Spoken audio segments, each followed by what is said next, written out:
부친교회 아침 묵상 말씀. 오늘의 말씀은 느헤미야 2장 1절에서 20절 말씀입니다.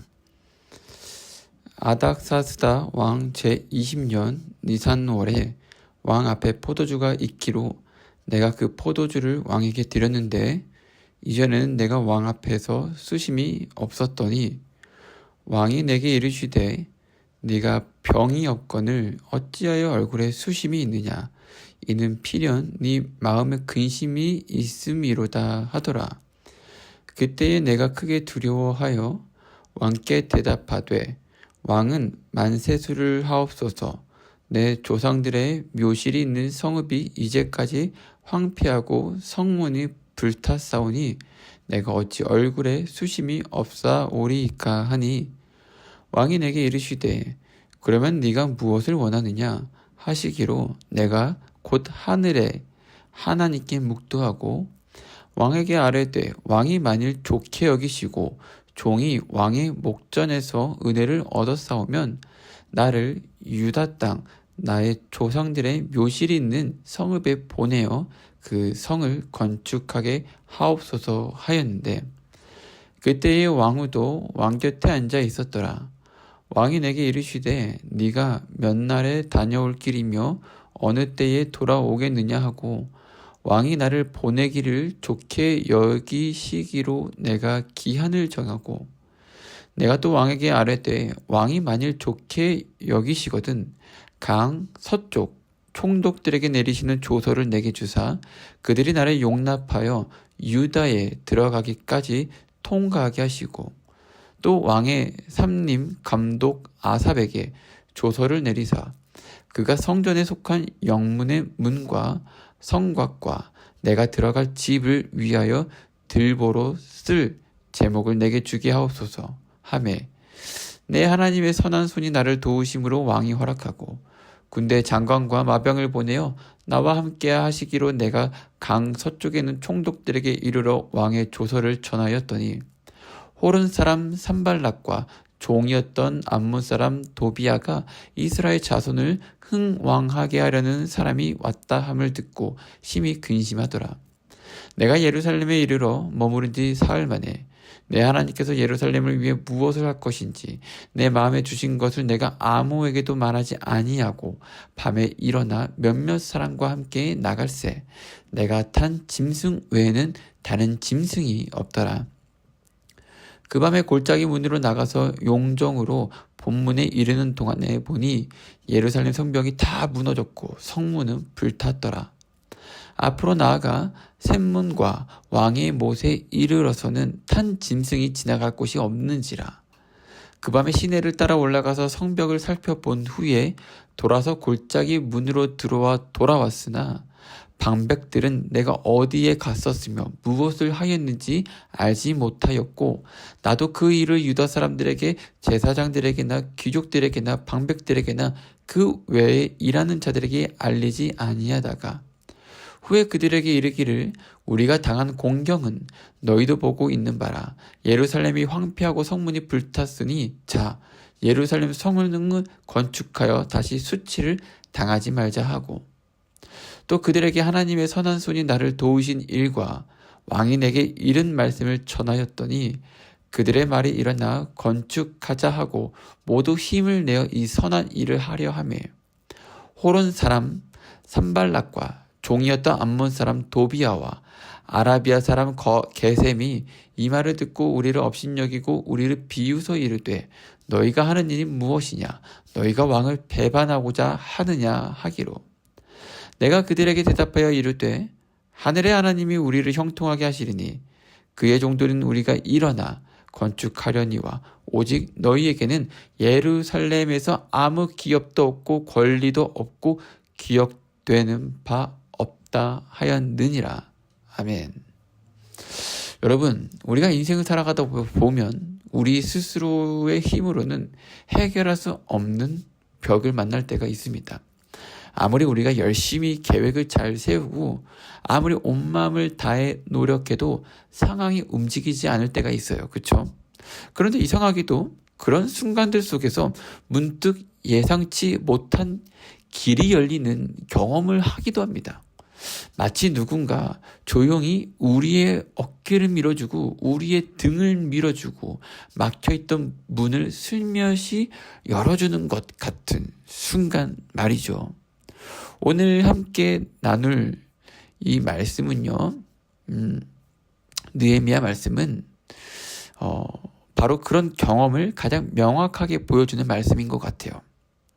느헤미야는 오랜 시간 동안 예루살렘의 회복을 위해 마음을 아파하며 기도했지만 그가 맡고 있던 역할은 왕의 술관원, 즉 쉽게 말해 왕의 가장 가까운 자리에서 일하지만 자신의 감정을 쉽게 드러낼 수 없는 사람이었어요.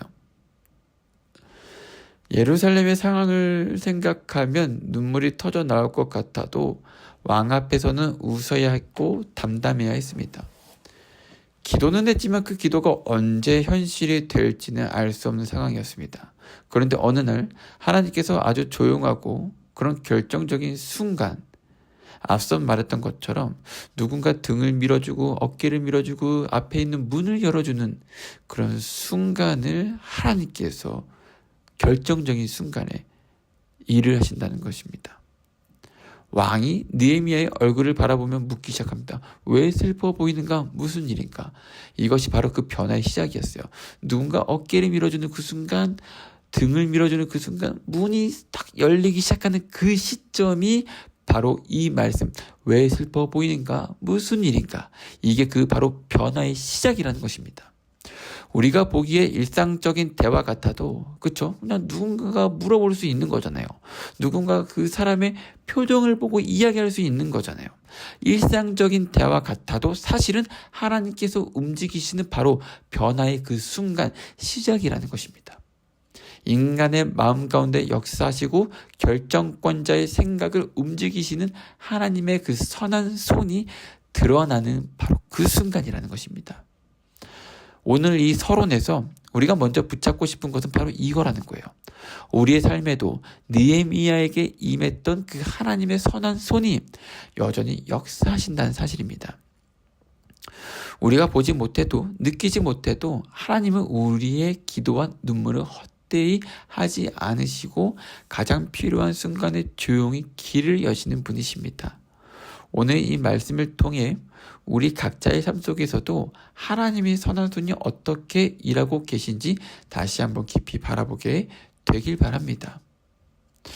저는 이 느헤미야의 말씀을 읽으면서 가장 놀라운 장면 중 하나를 꼽으라면은 하나님께서 느헤미야만 사용하신 것이 아니라 전혀 믿음의 사람이 아닐 것 같은 사람들까지 움직이셨다는 것을 저는 보고 굉장히 놀랐어요.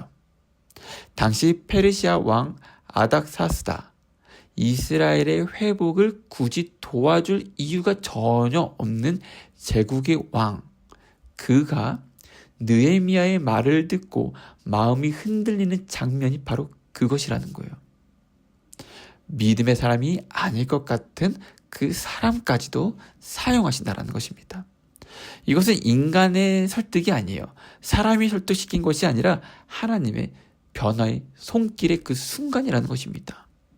우리는 종종 내가 어떻게 저 사람을 바꿀 수 있지?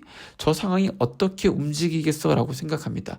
그러나 성경은 정반대의 사실을 보여줍니다. 하나님께서 일하시기 시작하시면 우리가 상상하기 어려운 사람의 마음도 바뀌게 되어 있고 닫혀있던 문도 열린다라는 거예요.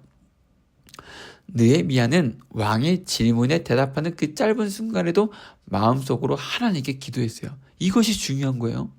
느헤미야는 사람의 도움을 바라보면서 결국 의지한 대상은 누구였습니까? 하나님이었다는 거예요. 그는요, 왕의 마음을 움직여달라고 기도했고 하나님은 그 기도에 응답하셨어요. 그래서 왕은 느헤미야에게 단순히 그런 뭔가를 허락하는 수준이 아니라 군대의 그 장관과 기병까지 보내면서 전폭적인 지원을 약속합니다. 느헤미야가 이것을 예상했을까요? 전혀 그렇지 않죠. 이것이 바로 하나님의 선한 손이 움직이는 방식이라는 겁니다. 우리가 기대한 이상의 길, 기대 이상의 길, 우리가 상상할 수 없는 방식으로 하나님은 준비하고 계신다는 것입니다. 우리의 삶도 동일하지 않습니까? 때로는 도움을 받아야 하는데 막막하고 누군가의 마음이 열려야 하는데 도무지 열릴 기미가 보이지 않을 때가 있죠. 그런데 기억해야 합니다. 하나님의 그 사람의 마음을 움직이는 분은 하나님이시라는 거. 하나님이 만지시면 모든 것이 다 열리게 되어 있습니다. 우리가 해야 할 일은 두 가지뿐입니다. 첫째, 느헤미야처럼 기도하는 마음을 놓지 않는 것. 둘째, 하나님께서 여시는 순간을 놓치지 않도록 준비된 자세를 유지하는 것. 지금 여러분들의 삶 속에서도 하나님께서는 움직이고 계십니다. 그분의 선한 손이 보이지 않는다고 해서 멈춘 것이 아니라는 거예요. 들리지 않는다고 해서 조용한 것이 아닙니다. 하나님은 때로는 우리의 마음을, 때로는 주변 사람을, 때로는 우리가 예상하지 못한 상황을 사용하여서 하나님의 길을 만들어 가신다는 것. 우리가 믿음으로 기대할 때 그 손길은 반드시 우리의 삶 속에서도 드러나게 될 것이라는 그 믿음을 잃지 마시기 바랍니다. 감사합니다.